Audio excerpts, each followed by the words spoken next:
8/2026 என்று என்னிடம் என் தேவநாயக கர்த்தர் கடவுள் ஏத்துக்க தரிசனத்தை இப்ப நீங்கள் கேட்கலாம்.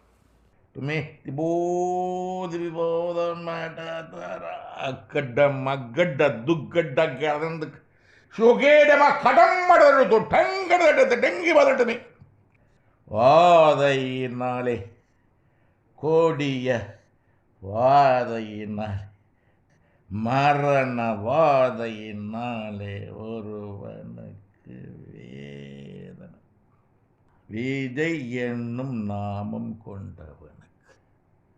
வாதையினாலே, கொடிய வாதையினால், மரண வாதையினாலே ஒருவனுக்கு வேதனை. அதாவது கடவுள் வார்த்தை, வாதையினாலே வாத நோய், கொடிய வாதையினாலே மரண வாதையினாலே ஒருவனுக்கு வேதனை, விஜயனும் நாம கொண்டவனுக்கு. எத்தனை வந்தாலும் உங்களுக்கு கொடிய வாதை ஒன்று கொடுக்க போறாரு. என்ன வாதம் தெரியாது,